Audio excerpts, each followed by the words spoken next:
So, Burak, thanks for hosting me on your show. And to answer to your question, you know, my first venture, Diabeto, was a hardware startup. And what inspired us to start that was, I come from a mechanical engineering background, and my other co-founder, comes from a pharmacy background. His name is Shrikant Pawar, and he was actually the brain behind Diabeto because his father had lost his diary, and then he came up to me with his glucometer, and then over a weekend we hacked the glucometer, and this was basically like weekend fun project actually, and we just wanted to basically build something as a physical product. It was love for the hardware basically for us. So it began with a very as a fun project. It never was like something that we actually wanted to build, but then the more we started researching around that topic, we figured out that the entire diabetes management process is broken, and there's a lot that you could do with data. And this I'm talking about when we were in 2012, where nobody was talking data. People were afraid of doing hardware startups, and we were one of those very early startups from India who actually was able to build out in hardware. And the thing is that everybody, all the investors were afraid to invest because we didn't have any prior experience of building hardware, and we were learning on the way, through experience as we were building the entire company. So it was a very interesting time for sure. And while solving for the problem of diabetes, uh, we figured out that it's a very nice impact based business where at one end you're trying to solve hard problems. At the other end, when people are actually using your product, you're actually creating an impact. So it was very satisfying for us, although we went through a very rough patch while raising capital and while trying to convince investors to basically invest in us. But at the same time, we were like cockroaches trying to run the show with whatever we had, and we were killing it. So with that, we went to the US and pivoted the whole model because diabetes management was very early at that point of time, and the it was very challenging for us to create awareness around this particular problem. And the more we started researching, we figured out that it is going to be tough for us, especially in the Indian market, where the whole uh, chain is broken, and where building healthcare business is very, very difficult, because insurance is not very expensive here. People can easily pay out of their own pockets. Healthcare is cheaper, and which is why we figured out a different model altogether in US and then pivoted for the US market.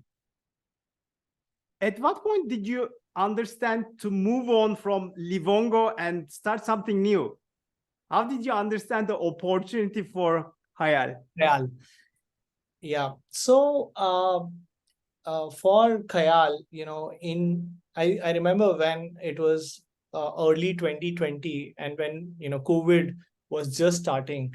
That is the time I started getting worried for all the seniors in our family, because a lot of my cousins and my friends and family folks started calling us up because they were worried about their parents.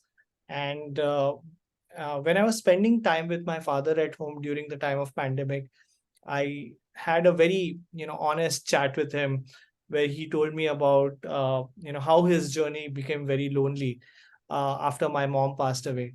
And I mean, look, I was very busy with my life. Prior to this startup, I was just building Diabeto, and I could not spend enough time with my dad.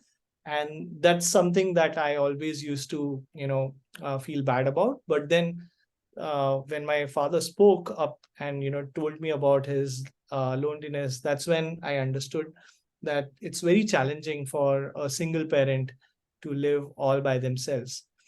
And once I, understood the problem statement, initial thoughts was, of course, to build a hardware around this problem. I thought, why not create some sort of sensors in the home where we can track, some of their vitals and try to create, some sort of a data model where we can do some sort, some clinical interventions.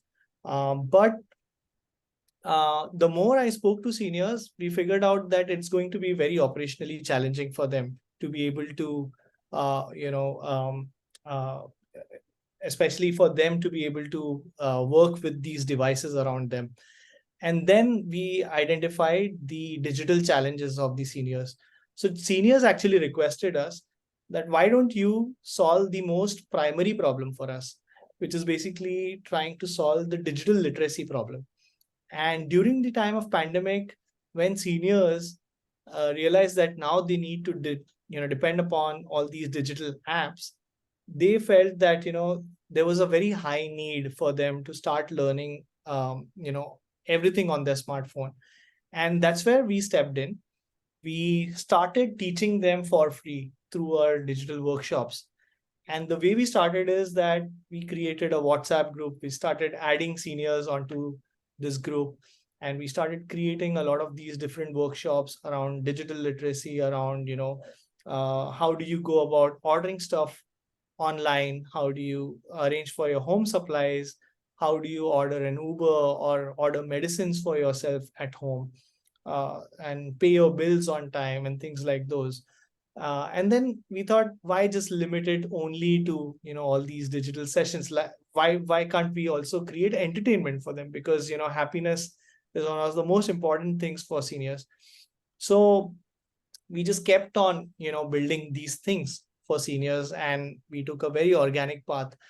And our content became so popular that seniors started recommending their friends, and that's when the WhatsApp group became very large.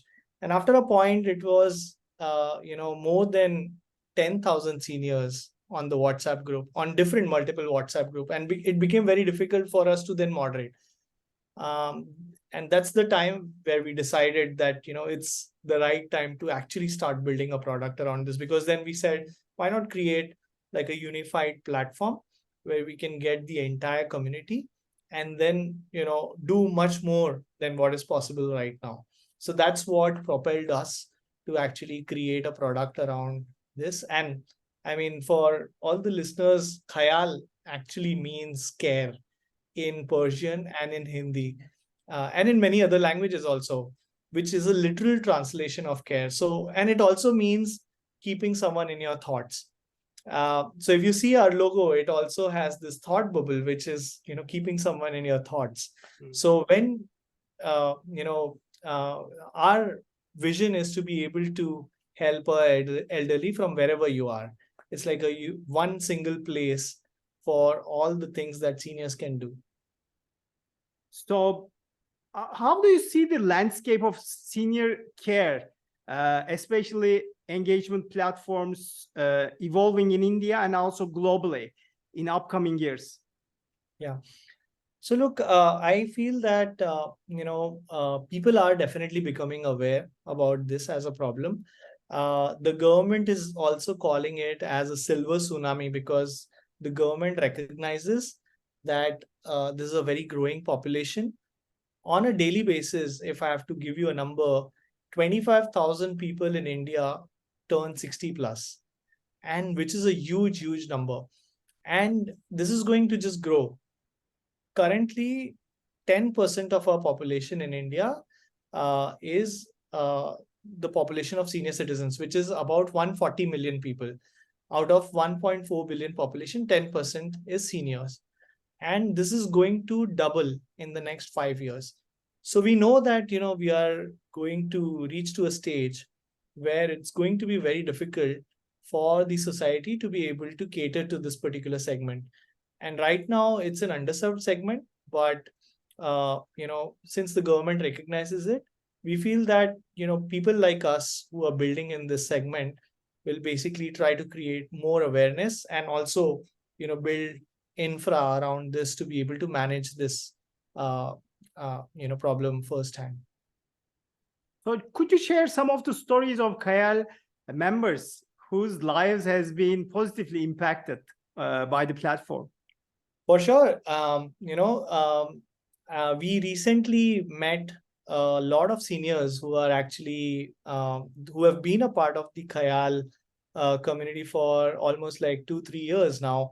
We had an event in Bangalore, and wherein more than 2,500 seniors joined together to play, one of the most famous games of Tambola, which is like, the Indian version of bingo that we like to call it as Tambola or Housey.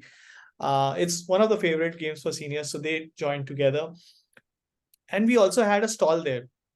So seniors would come up to, our hosts who were also present in the event to come and click pictures. Like we literally have a fan following who would come up to us and click pictures with us because they love what we do. So I'll tell you, what are the things that have caused an impact. Uh, you know, um, One of the things is that seniors, when they age, they lose a lot of people around them, and coping up with grief and loss becomes a very big issue with them. They generally don't like to talk about this with close family people because they fear that they will be judged by their own family. They feel that they don't want to look weak in front of their own family, which is why they don't open up with their own family members. But then when they actually, you know, listen or attend Khayal workshops, which cater to these kind of, problem statements, they feel they feel the sense of belongingness, and that's where they try and open up to our counselors, and then talk one on one with them and try to cope up with loss and grief, which is very prevalent in their life. So we've been very helpful from that perspective with seniors.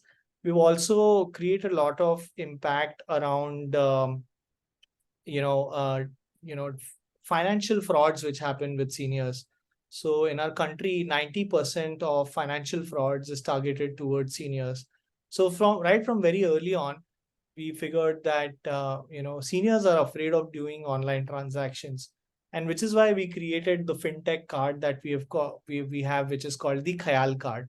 Now this Khayal card solves many problems. It solves the problem of online fraud. I'll tell you how. Because whenever there is an instance of fraud, the primary bank account of the seniors gets vulnerable. But what Khayal card does is that it is a prepaid card which also has a virtual bank account number. So now, if you set aside some money into your secondary bank account, even if, let's say, you end up getting into a small fraud, you don't end up losing a lot of money, because this card has a limitation to it. You cannot do a very high transaction, high amount of high volume transaction onto this card. So because of these limitations, frauds are not possible on this card. And the other thing is, it is also clubbed with a cyber protection plan, so your money is actually safe. And this is a Visa powered card. So there are a lot of security based things which are created around this to safeguard the money and transactions for seniors. At the same time, one of the bigger challenges that we saw among seniors when it comes to financial independence is that seniors find it very difficult to find their offers, the offers which are given only specifically to senior citizens. So along with this card, we have clubbed all the offers which seniors can access right from our platform. They don't have to go to different platforms to be able to access that. And the third thing is that we've created their loyalty points in form of Khayal points, so then they can redeem rewards, and they also get a concierge, like a digital concierge, which is very similar to Amex type of experience, where seniors can just call us and we will help them book their tickets or book diagnostic lab appointments or appointment with their doctor. Any of those things is possible through just a phone call. So we have simplified the whole experience for them. So, we saw that there is an opportunity here, which, is a major problem for seniors. And, we innovated that space basically. India is a huge population. Which countries has also similar kinds of problems, especially in the same vertical? So Japan is number one when it comes to the elderly population. And we are also seeing that, other countries like China and US is becoming very densely populated with the elderly population. And if I give you, the worldwide opportunity, it's a $22 trillion opportunity, because this population is on a rise.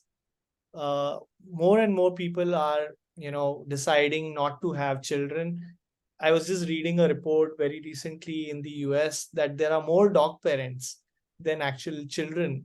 So uh, we are seeing that, uh, people are deciding not to have more children. So the birth rate is going to decline.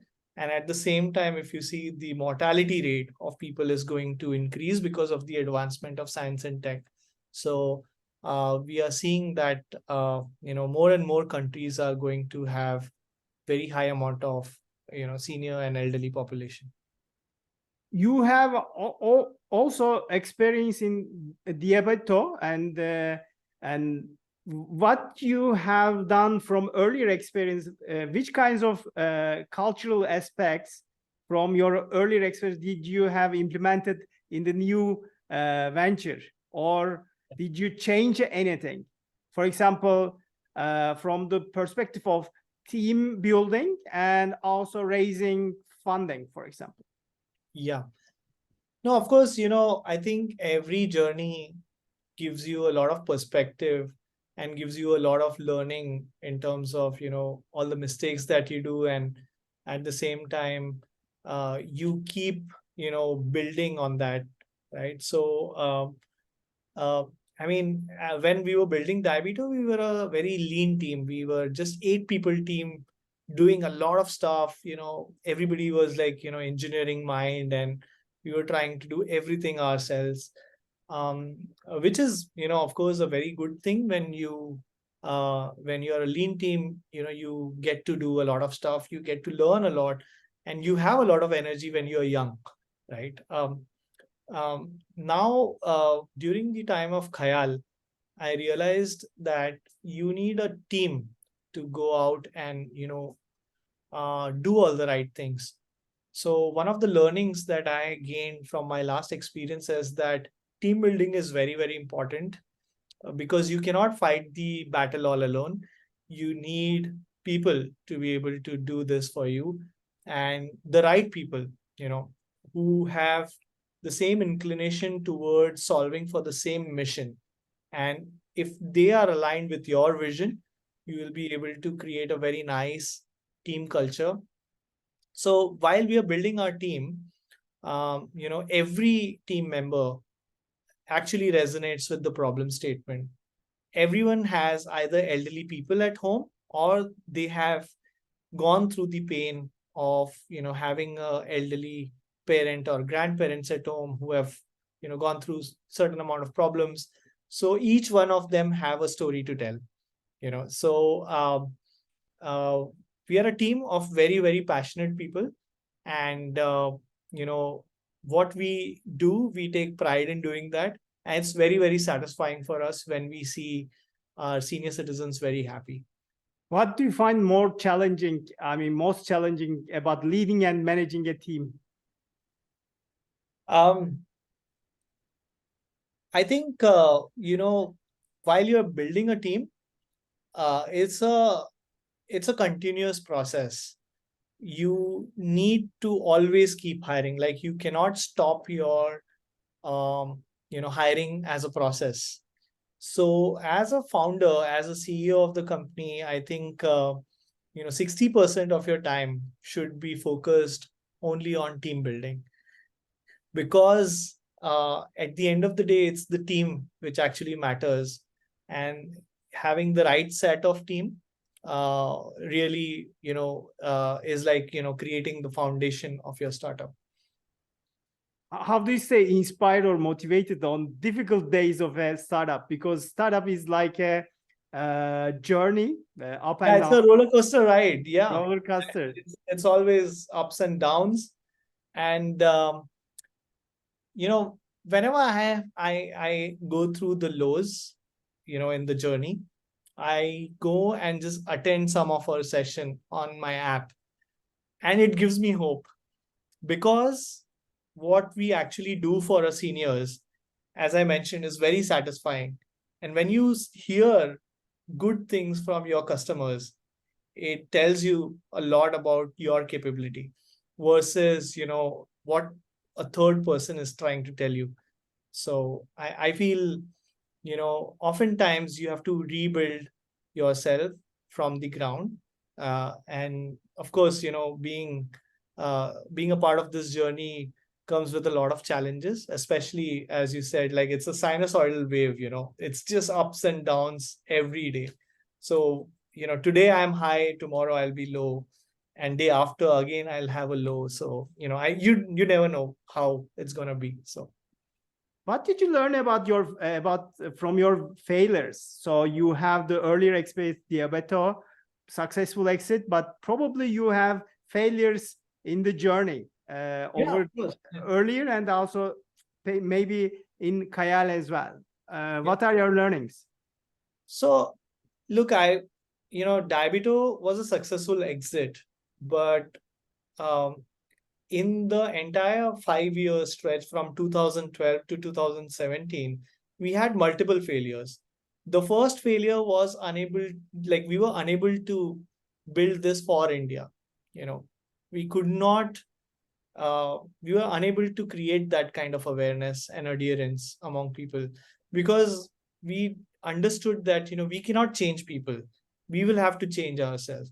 So as soon as we understood that problem, we had to change our model and pivot. So I think pivoting at the right time is very, very essential. You cannot be married to your own idea, because when you're building a product, you're actually building for your target audience. So until and unless you have them on your side and getting like a continuous feedback from them, and when they start liking your product, that is when the actual product market fit happens, right? So um, I basically reversed the whole process. This time I got my tribe collected first in form of a community, and then we started building, because I didn't want to build the product first and then try to find a product market fit. I understand. So how do you how should entrepreneurs understand that there is a product market fit? Because it is sometimes difficult. There are false signals. Yes. Seems to be a product market fit, but they are not a great signals to be also experienced for just for that reason. So how do you understand product market fit is right time for the company? Look, there are two, three things, which basically makes your, product fit for the market. One is, of course, feedback from your customers and continuous feedback. Oftentimes you will also find that if your customers are actually, giving you a rosy picture, sometimes there are customers who will give you very honest feedback, very critical feedback. But if they see that you are not actually changing for them, they will start ghosting you. So in your product building journey, continuous feedback is very important, because your customers need to know that you're building for them, and they should be able to identify the value in that. And the way they identify the value is that when they actually want to start paying for that, you know, once they start paying for the service that you're building, and if you can see that, there are less operationally, challenges around it, that is when you will be able to identify scale. And once you have a scalable model around your business and with product market fit, only then I think, it's the right time to basically, determine whether it's actual product market fit or not. You have an engineering background, but how did you complete your MVP? What was the first MVP that you launched in Khyaal? So in Khyaal, the first MVP that we had was an app, which is the current app actually, which we kept on building over a period of time. We launched it in last April, April of 2022. How long did it take to complete the MVP? So it took us about 1.5 months approximately. Very quick. Yeah, very quick. Because your minimum viable product needs to be a quick one. You don't need to be, you don't need to spend a lot of time building that, because you want your MVP to be, out there in your market so that you can quickly test, get feedback, and then keep building from there. So, yeah. What was the service that you offered to your users with the viable product? Yeah, in the minimum viable product, we didn't offer any service. We basically, got all our events module, the entire, workshops, the digital workshops that we were hosting on Zoom. We basically got all of that onto an app, so that, people can actually log in, sign up, and then, attend these sessions in a very secured way. Because, we realized that, hosting a Zoom session can sometimes become unsecured, because if your Zoom links are, distributed to especially going into wrong hands, then, people can actually misuse certain information and then, do something wrong. So in order to create like a secured place, we went ahead and created an MVP and got people into attending, these sessions right from our app. I mean, what are your tips for networking and building relationships as an entrepreneur? Because it is very critical, as you mentioned, about building a team, raising funding, finding customers, partners. Yeah. Actually, in my last startup, I was more of an introvert, and my other co-founder Shrikant was the extrovert guy who would go out and, do all the talking, especially for us. And I mean, I think it is very situational. I think people can actually become introvert when, situation arises where you have to go out and, do things for your company. So I feel that, um, uh, I started, networking again when I started Khyaal. Initial days, when I was building Diabeto, I was not very good at networking. I would actually, at that point of time, I used to avoid these social engagements and gathering and whatnot. Maybe just because, I think peopling sometimes, drains you so much because you have to keep talking all the time. So I was not very good at it earlier, but then I became good at it now while doing Khyaal. And it's like, you become basically like a spokesperson for your company, and you have to go and just talk to people. And oftentimes what happens is that when I'm even like in a social gathering with my friends who are not a part of a startup, and when I start talking about Khayal, sometimes I hijack conversations, and which is not the right thing to do. Like I remember going to a friend's birthday party, and then people asked me, what are you doing these days? And I started telling about Khayal. And the entire crowd was then talking about Khayal. People were not bothered about my friend's birthday. So it was, oftentimes you end up in these kind of situations also. So sometimes, you have to set yourself back and you have to think whether it's the right time to, talk about your startup or not. So these days it's just, uh, whenever I'm out there and whenever I'm talking to people, it's all about Khayal. So you have to literally live and breathe your startup when you're building a company. India has talented entrepreneurs and success stories for a long time. What do you Yeah. think the future holds for entrepreneurship and technology in India about the ecosystem, startups and investors? So I would say, India is a very developing market right now. A lot of innovation happening, especially in the fintech. If you see, the government is doubling down on fintech a lot. Not only just fintech, the government has figured out that, a lot of innovation is possible in our country because we have a very large population. And I feel, there will be a lot of public sector companies which will come out from the government itself, who are gonna become, very, very big businesses. And it's going to, uh, just make our economy very, very good.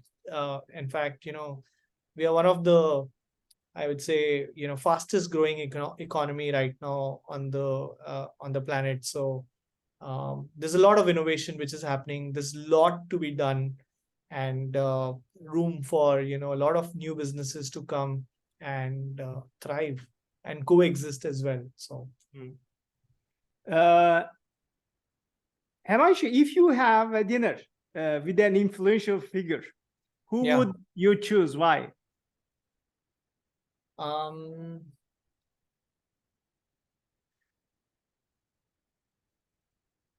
that's a very difficult question to answer, but let me Who is think. who is your who is your mentor, or who you would like to, for example, I will give a hint, but I mean, you shouldn't, Warren Buffett or these kind of figures. Uh, are there any figure that you would like to have a one-to-one conversation with for a 2 hours dinner, 2 hours long dinner? Yeah, I mean, look, I would say, probably Naval Ravikant, because uh, I like to read up a lot about philosophy as, as a pastime hobby, and I like to learn a lot of things from history. So I'm also, a history buff. So probably if, I had to meet someone, it could be Naval Ravikant, where, I could just go into those rabbit holes and just keep talking about, all these different topics that I like to, read up also from what Naval Ravikant has to offer. So I could be like a good listener and just keep quiet at that point in time as well. Yeah. Let's double down the questions. If you have a billboard, Yeah. entrance of San Francisco, very great place. Yeah. Saying anything, what would you say it and why? So San Francisco is a place of opportunity. So, I would say, you know, that the billboard would basically say this is like, a land of opportunity. Be there at the right time, at the right place to grab that opportunity. Any books you recently read and recommend? Yeah. So one of the, books that I recently am reading is Algorithms to Live By. And this is like, how do you understand patterns in your life, in your day-to-day life, and how do you learn from that, and how do you make your decisions based on those patterns? So it's that book. And the other book that I'm reading is basically, something on the topic that I'm, very passionate about. It's about aging. It's called Stage Not Age, which is basically, why age should not matter. And it's actually the stage of life that you are at. So for some people, the stage comes in early. It could be delayed in terms of your healthcare, or many other factors. So it's just that. So it's a very interesting book. Hemanshu, thank you taking time to discuss the Khyaal with me today. I appreciate the insights. I wish you a great weekend. Yeah, likewise. Thank you for hosting me, Burak. Thanks a lot.